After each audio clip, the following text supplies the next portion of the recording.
My name is Kristen, and I'm 32.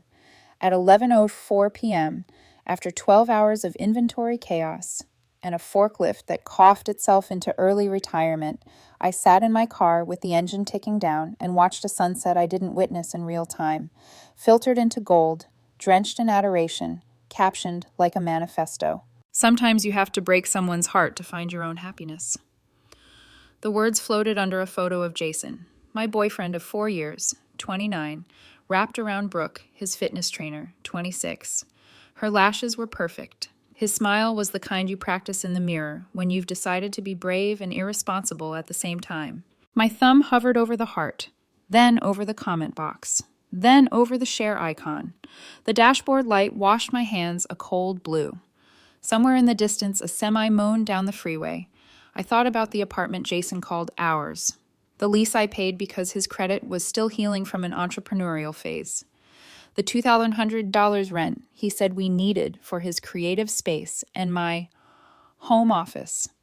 The way our life was a ledger written in my name. I didn't unfollow. I didn't rage comment. I didn't call. I drove. Derek lives 10 minutes away. He opens the door in sweatpants and that look men wear when a friend has just been publicly betrayed. Guest room's clean, he says before I say a word. The quiet between us is the kind that knows how to hold a person without touching them. I show him the post. He whistles, low. You okay? I will be, I say. The words feel like a contract I'm signing with myself. While Jason is presumably finding his happiness, I find a dolly and the boxes I kept from last time. I go home. Our doorbell camera blinks its small red dot. Jason used to call it paranoid, a waste of money, then lets me in with a soft mechanical chime. I pack like I'm pulling a thread that shouldn't have been stitched. My clothes, my tools, the TV I bought on a holiday sale like a promise to myself. My grandmother's cast iron pans that Jason said were aesthetic but heavy. The useful things migrate to my trunk. The decorative pillows stay. The essential oil diffuser that made the living room smell like woodland gilt stays. The macrame wall hanging, hereditary from his Pinterest board, stays. The lease is solely in my name. I checked it 3 times when we moved in because love is not a legal plan. The utilities are in my name. The parking spot is registered to my car. Jason is an authorized occupant, not a leaseholder. Those are very different things. People think love softens edges. Sometimes it just erases lines you should keep visible. Morning comes at 8:59 a.m. with coffee from a paper cup and the property manager's office gleaming like a courthouse. Brenda looks up with reading glasses and the kind of sympathy that has forms attached. Need to remove an authorized occupant and terminate at end of month, I say. She nods. We'll need 30 days notice for the termination. That's fine. And removing the occupant? You're the sole leaseholder. It's just your signature. She pauses, lowers her voice. He'll have no legal right to the apartment. We typically allow reasonable time to vacate, but if they're not on the lease, her sentence lets itself fade into the carpet. I sign. The pen scrapes like a zipper closing over old skin. Outside, the sky is a clean, hospital white. I sit in my car and open a new draft to HR. I've had sitting there for 3 months. About the transfer 40 miles north that they've begged me to take, the one with the cheaper area and the broken shipping process I could fix blindfolded. I hit send. It takes exactly 2 seconds for the little airplane icon to vanish. That's how long it takes to change the story you're in. I text Jason once. Saw your post. Moving on like you suggested. Your things are at the apartment. Then I block his number. And his backup number. And the number he uses when he wants to seem professional. I block him on everything, even LinkedIn, because love may be blind, but job recruiters aren't. The first quiet day is the strangest. My phone vibrates like it remembers ghosts. I leave it face down and sort what remains. Our savings goal, that was always my money. His part-time schedule at the boutique gym that paid in exposure and protein smoothies. My overtime hours that kept the lights on. I replay the arguments, how he said I was emotionally unavailable, how I didn't prioritize us while I prioritized rent, how he called my caution scarcity mindset and his spending self-investment. There's a word for people who want luxury on someone else's paycheck. I don't say it out loud. The quiet feels too clean to muddy with names. Derek knocks on the guest room door. You need anything? Just time, I say. On day 2, I strip our apartment of accounts that say we, but mean me. Utilities, change of authorization, complete. Internet, deactivation scheduled. Parking, license plate change noted. The building gate fobs, reset. The doorbell cam app shows me the empty front walk, the potted plant I kept alive, the hallway where laughter used to echo at the end of workdays. I fast forward the footage like a wish for the future. At lunch, HR calls. Patricia has the soothing tone of a therapist with a spreadsheet. About that transfer north. Same pay band, yes, but there's a structure for a rapid bump after you stabilize the line. Your track record makes that likely. I hear the subtext. We've seen you carry more than your share. 2 weeks out works? 2 weeks works, I say. It sounds like a door unlocking. That evening, I do something small and radical. I cook eggs in my grandmother's cast iron, alone, and eat standing up with the window open. The pan hisses like it's proud of me. The yolk breaks just right. I don't cry. I don't check his page. I wash the skillet and set it on a towel and let it cool in the hush. By day 3, the algorithm notices. It serves me Jason's friends by accident. Their hearts, their yes king, their find your joy. I don't blame them. They're reading captions, not leases. I remind myself that people who clap for a performance aren't obligated to learn the backstage. I take a slow drive past the river that hugs our city like a tired arm. I think about the rent due in 10 days, how the debit is scheduled from an account I control, how his contributions arrive labeled stuff and for apartment in amounts that could buy a dinner, but not a future. I think about how many times I called that partnership because I was afraid of sounding cruel. I wasn't cruel, I was paying. On day 4, Brenda calls to confirm the paperwork went through. He's removed as authorized occupant as of today, she says. Termination at month's end is on file. She hesitates. Do you want us to notify him? No, I say. I'll let the silence do that. That night, I move the last of my things. The TV stand looks naked without the TV. The couch shows the shape of our arguments in the way the cushions sag. I label a box Jason and put inside what's his: hoodies, 3 pairs of shoes, a stack of books he never finished, the diffuser he insisted calmed him, the framed print of a city we never visited. I leave the box in the bedroom. I take the ring he bought me with my own cashback rewards points, long story, and put it on the dresser. It will sparkle exactly the same without a finger. Before I lock the door, I look around once. The apartment is a museum of choices, every object whispering the same thing. You know what's real. Believe it. The door clicks. The hallway is quiet. The elevator hums. Outside, the parking lot glows like an empty stage. I slide into my car and set my phone on the passenger seat. The screen is clean. No messages, no missed calls, no notifications that pretend to be emergencies. The engine turns over, steady. I pull out and merge into a city that doesn't know my name and doesn't need to. Somewhere across town, a gym playlist thumps, and 2 beautiful people are being brave and irresponsible at the same time. I wish them exactly what they wished me: new beginnings. I also wish them rent. When the light turns green, I go. The first week after I left, silence had a pulse. Every vibration from my phone made my stomach tense, like it was remembering how to brace for impact. But none of them were from Jason. Not directly. The first message came through Derek's girlfriend, Alyssa, a voice note from an older woman introducing herself in that trembling tone that tries to sound composed. This is Diane, Jason's mother. I don't know what fantasy your friend is living in, but she cannot just abandon my son. He has rights. He needs to face this like an adult. Alyssa rolled her eyes when she played it for me. You owe that family nothing, she said. Block and breathe. So I did. But Diane didn't stop there. She somehow found my sister Emma and left her a voicemail too. Your sister is having some sort of breakdown, she said, her voice high and indignant. She's thrown Jason out with no warning. He's devastated. Please talk some sense into her. Emma texted me the clip with one sentence. You okay? I replied. Perfectly fine. Just disinfecting my piece. Meanwhile, Jason's Instagram turned into performance art. The poetic captions were gone. Now it was reels of him hustling through heartbreak, reposting self-help quotes about growth through pain.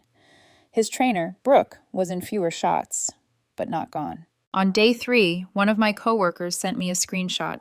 Jason's story said, "Anyone know of affordable studios? Time for a new chapter." Day 5.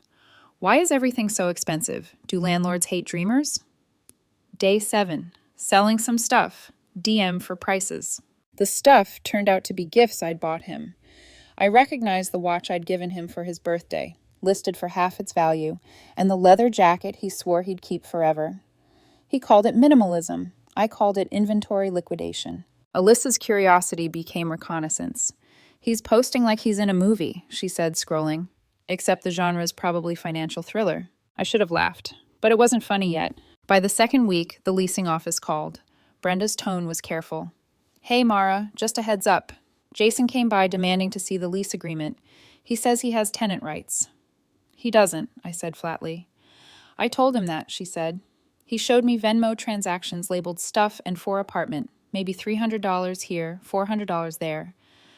Groceries and Wi-Fi. I have statements showing I paid full rent every month." That's what I figured. Just wanted to document it. It should have ended there, but Jason was never one to lose quietly. A few days later, my boss Mike called me into his office. "Weird question," he said, scratching his beard. "Did you and Jason break up?" My pulse jumped. "Yeah, why?" "He called here, said you were having some kind of breakdown, wanted HR to do a wellness check." I actually laughed, short and sharp. "Are you serious?" Mike grimaced. "Unfortunately, yeah. HR's handling it. They just want you to document everything. We all know what's going on." The next morning, I sat in Patricia's office, beige walls, sympathy in human form, explaining everything. I showed her the post, the lease paperwork, even the doorbell footage of Jason trying his old key and swearing under his breath when it didn't work. Patricia sighed, long and low. "We've seen this before," she said. "X tries to weaponize concern. We'll document it. If he calls again, it's harassment." For the first time in weeks, I exhaled all the way. But Jason wasn't done performing. That night, he posted a long paragraph, a digital martyrdom wrapped in pastel gradients. "When you give someone 4 years of your life, support their dreams, build a home together, and they throw you away because you dared to find happiness, this is what emotional abuse looks like." Underneath, "If anyone knows resources for people escaping financial control, please DM me." The comments split like a crowd at a crime scene. Some friends posted hearts and "Stay strong, King." Others weren't buying it. One wrote, "Didn't you just post about breaking her heart to find happiness with your trainer?" He deleted it within an hour. Then came the GoFundMe. Help Jason rebuild after financial abuse. Goal, $5,000. The story was almost impressive in its creativity. I had controlled all the money, isolated him from opportunities, and abandoned him for prioritizing his healing. He raised $127, $100 from his mom, and $27 from a college friend who probably didn't read the whole thing. It would have been funny if it weren't so familiar. Jason had always loved narratives that made him the protagonist. It just never occurred to him that Truth wasn't one of his co-stars. By week 3, my silence became the new scandal. Alyssa told me his mom was calling her now. "She says you can't just erase people like that," Alyssa said. I told her actually you can. It's called boundaries. I laughed for real that time. Short, startled, like remembering you still can. But deep down I could feel the tremor building. That last burst of chaos before collapse. Jason had always been predictable in one way. When he lost control of the story, he'd try to rewrite it louder. And something told me the next draft would come knocking. It started on a Thursday, 2 weeks after HR closed his concern case. I came home to find a security alert on my phone, motion detected at the doorbell camera. When I opened the feed, there he was. Jason. Hair messy, hoodie pulled tight, jabbing keys that no longer fit, muttering into the phone like an actor rehearsing a breakdown. "She changed the locks on our home," he said, voice cracking perfectly on cue. Then he tried the window. The building security arrived within minutes. They called Brenda, who called me. Security stopped him before he got in. "He says he lives there." I pinched the bridge of my nose. "He doesn't. You have the removal paperwork." She sighed. "Confirm that. He didn't take it well. Threatened to sue, said you'd promised verbal tenancy." "Did he provide proof?" "Just those same Venmo payments labeled stuff." I almost laughed. That's groceries and takeout. Brenda hesitated. He's unraveling, Mara. You might want to keep that camera running. That night, I found another message waiting, from Mike, my boss. Hey, Mara, weird one. Jason called corporate again. Claimed you're unstable, said we should monitor your behavior. I closed my eyes. You believe him? Mike's voice softened. Not for a second. HR already marked him as a non-credible source. Just wanted you to know. When I hung up, I realized Jason wasn't fighting for me. He was fighting for control. By morning, his social media campaign had escalated.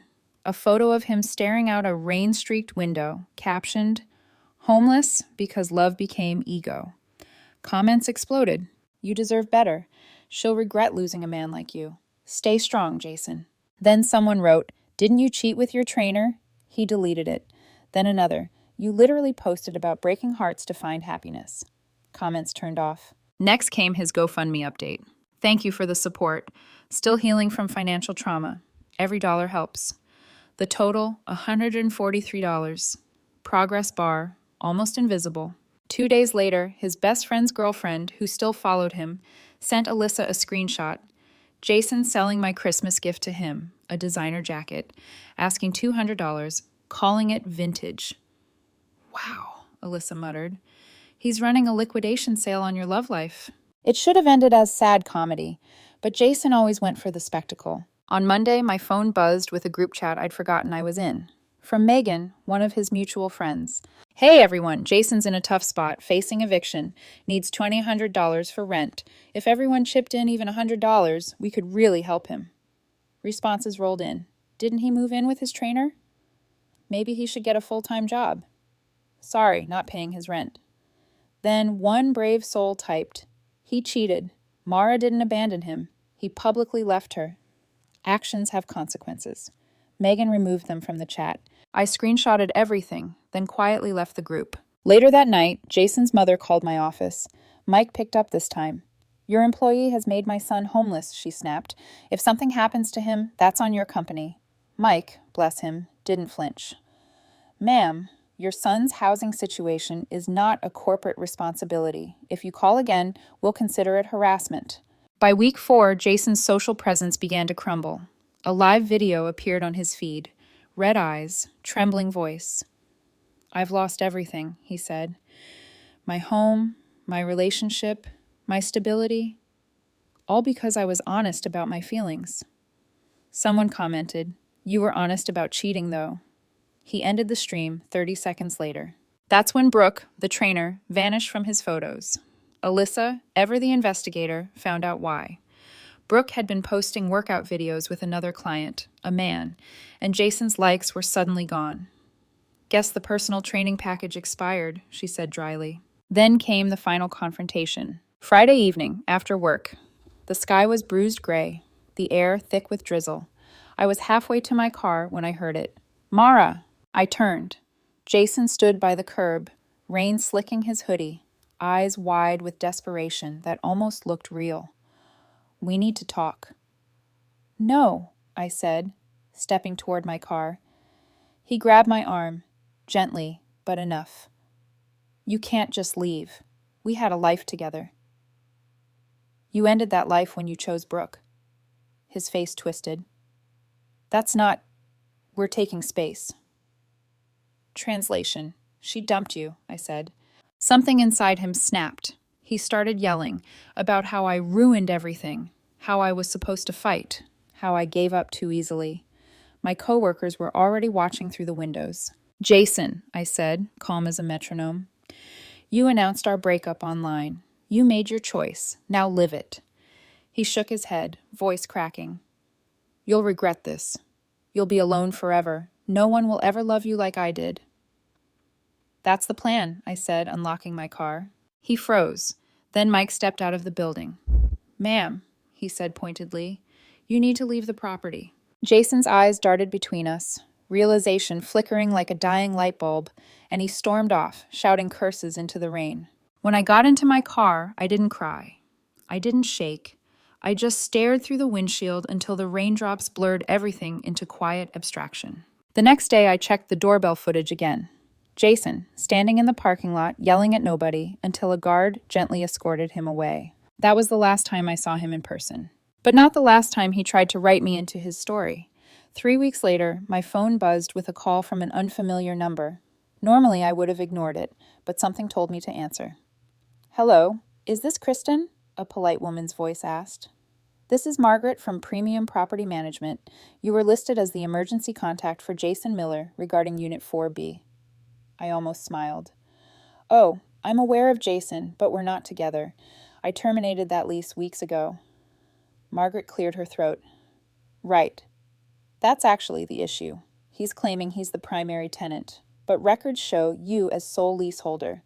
He hasn't paid this month's rent, and his application to take over the lease was declined. Insufficient income, poor credit." "That sounds like a him problem," I said, unable to hide the edge in my voice. Margaret sighed, the professional kind of sympathy. "He also claimed you were accepting rent payments from him, so this was an illegal eviction." "Did he provide proof?" "Only those Venmo notes labeled stuff." "Right. Groceries and coffee. I have every rent receipt with my name on it. That's all I needed to confirm. We'll be proceeding with eviction." When I hung up, I let out a laugh I didn't know I'd been saving. But Jason didn't go quietly. The next day, Diane, his mother, called my work again. This time she reached Mike directly. "Your employee has ruined my son's life," she snapped. "He's sleeping in his car. You people have destroyed him." Mike, ever composed, replied, "Ma'am, your son's situation is not our company's concern. If you contact us again, we'll involve legal." That was the last time Diane's voice ever reached me. Then came the mass text from Megan again. Same group chat, resurrected like a bad sequel. "Hey everyone, Jason really needs our help. He's facing eviction. If we each chip in a little..."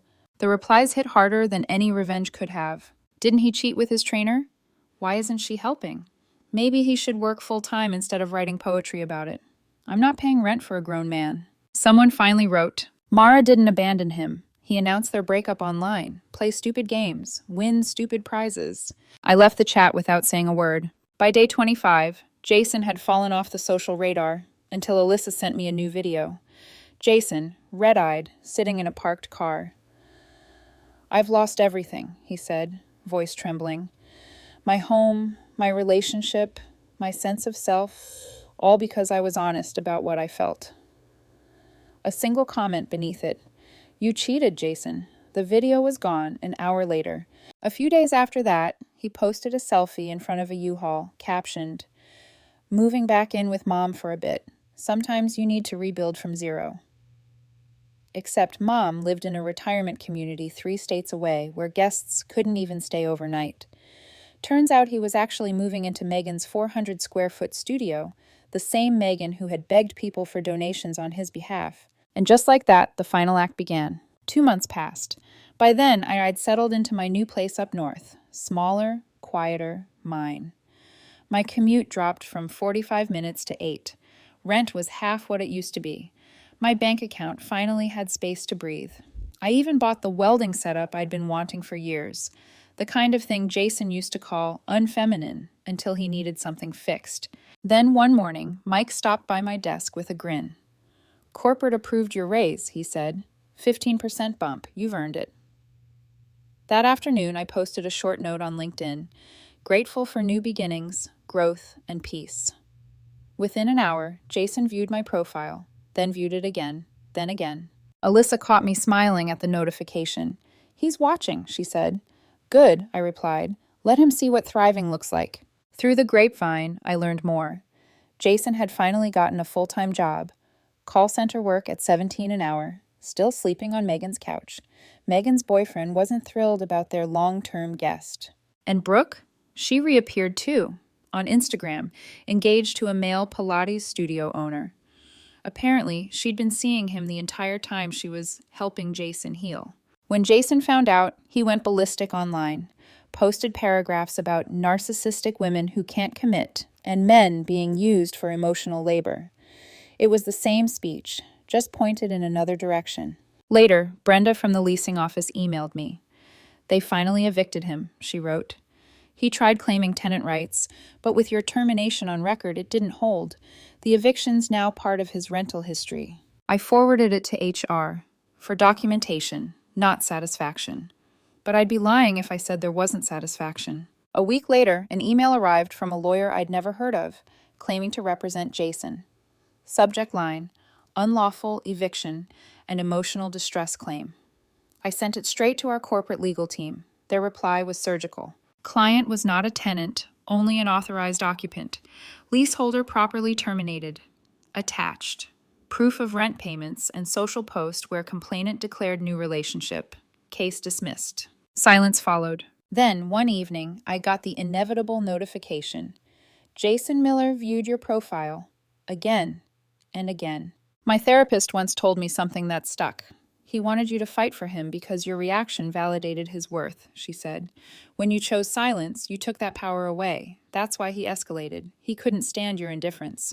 She was right. The opposite of love isn't hate, it's indifference. And indifference was the one thing Jason could never manipulate. Now, months later, I sometimes think about that first night, sitting in my car, reading his caption about breaking hearts for happiness. He thought he was freeing himself. He just didn't realize I was the one holding everything up. When someone shows you who they are, believe them. When they announce their betrayal publicly, let them. Don't fight. Don't beg. Don't explain. Just leave. Legally, quietly, completely. Because the best revenge isn't ruin, it's peace. And peace, I've learned, is priceless.